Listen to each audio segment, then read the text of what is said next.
Hello YouTube. So this video actually comes as much of a surprise to me as it may have to yourselves, depending on how much you've been keeping track or keeping an eye on it. It looks like, based on what we see here on Steel City Collectibles Instagram, and then also I was able to see it on GoGTS, it looks like we actually have a checklist for 2024 Upper Deck AEW Allure. So obviously it's listed here as AEW Wrestling. It has a preview and you can see the cards. This is Allure.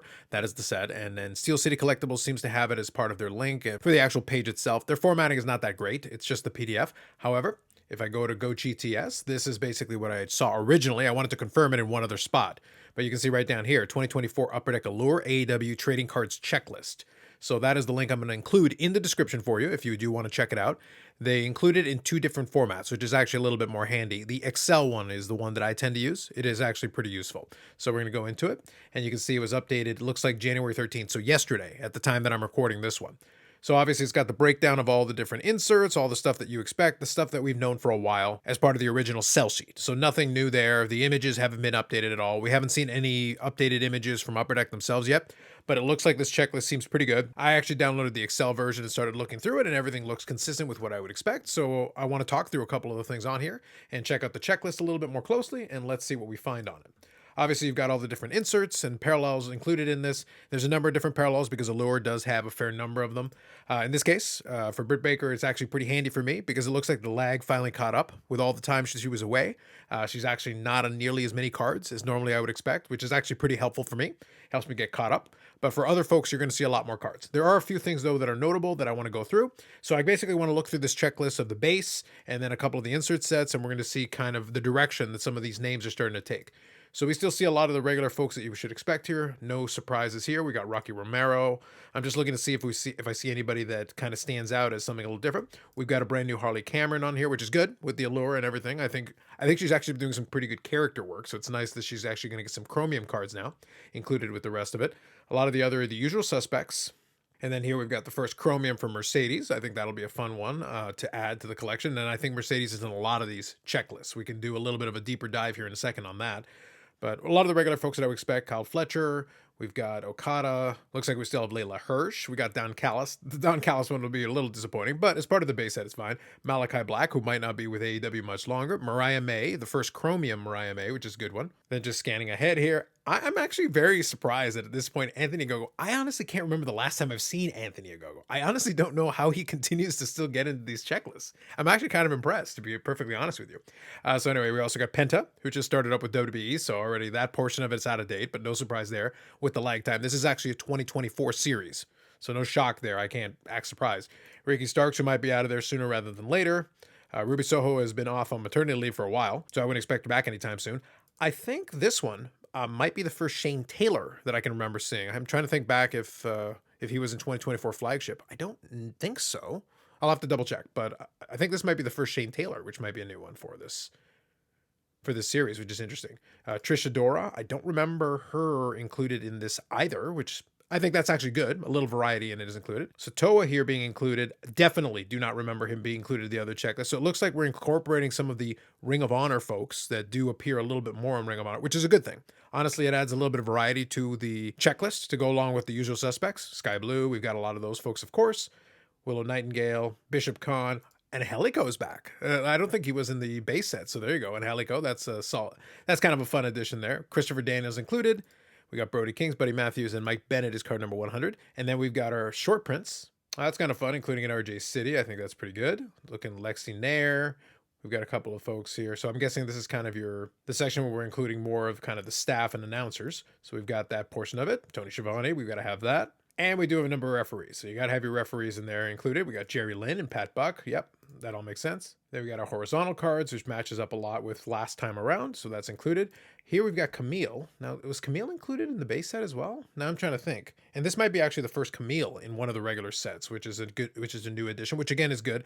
But again, we're going to see what happens with Camille. But either way, I think this is her first inclusion in the set. So I did a quick search there, and actually this Camille card is the first one in the set. So I think this might be the Camille quote-unquote rookie for this series, and it is included in the high numbers, which is kind of interesting. I think It's a good move, honestly. It adds a little bit of variety. Unfortunately, Camille's not really being used by AEW, and we'll see what her future holds. But nonetheless, she is included as part of this checklist, so that adds a little variety to it, which is good.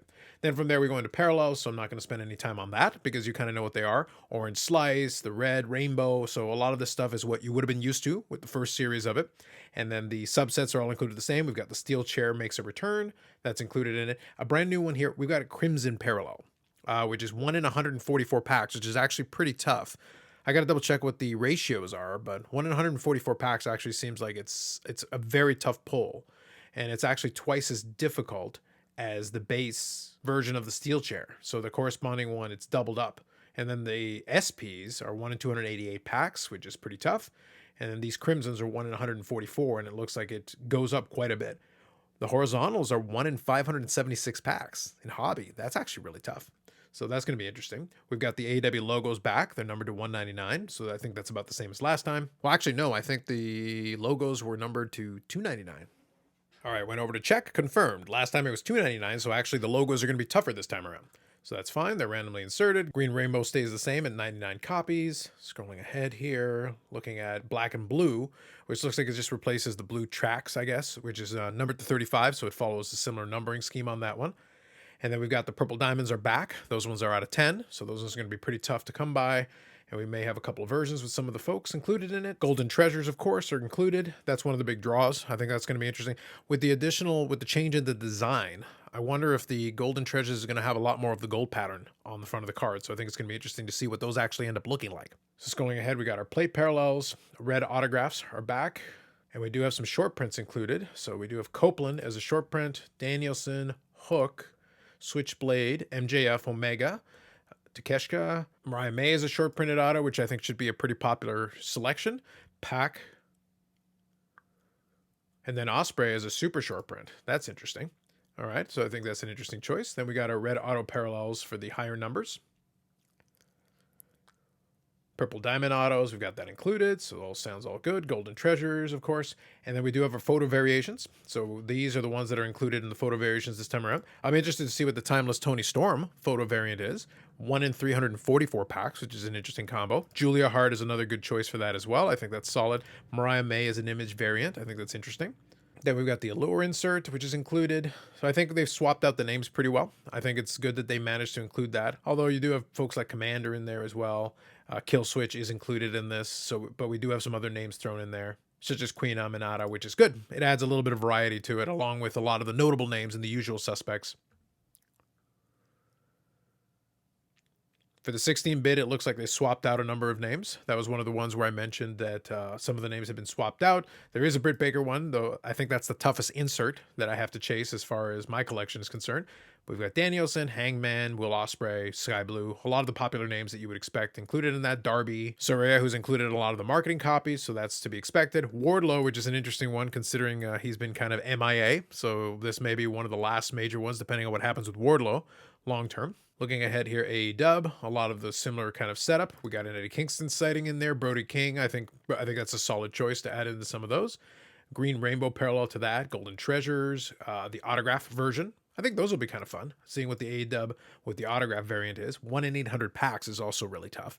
Ariel, which is included in there. Just scanning through this checklist, a lot of the folks that I would expect here. I think the Rey Fenix one may be interesting long-term to see what that happens. You know, he may not appear on AEW television again. We got a Briscoe sighting here. And then I'm trying to remember what exactly is the thought process on this one, if it is a themed, because I don't think it is actually related to high flyers because you got Samoa Joe. And Chris Jericho definitely doesn't constitute it for Ariel in that sense. I guess I have to look at what the theme is again. But it is one of the more common ones. It's 1 in 5 packs, so you're going to see a number of these ones. So we'll have to take a closer look at that. These ones do have a green rainbow parallel included, purple diamond, and a golden treasure. So we've got a full complement of them and an autograph version. 1 in 720 packs.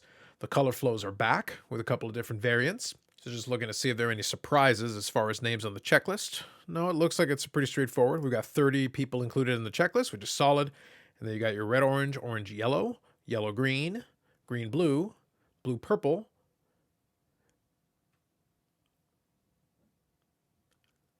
I think the only notable thing that I would include here is that even looking at the blue purple, they're not numbered. It's 1 in 24 packs, and then 1 in 12 packs, and 1 in 8, etc., etc.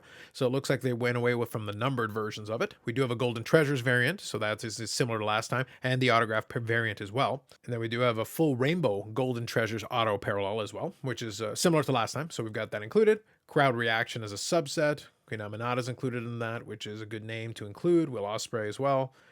Green Rainbow. So we're seeing a lot of the similar, they are staying fairly consistent with the parallels. Doubloons, which is one I will definitely want to see in hand. I think that'll be an interesting one. I do think it's interesting that for this checklist, they included Mercedes, which is great, Brody King and a lot of the names we want, but also names like Bishop Khan.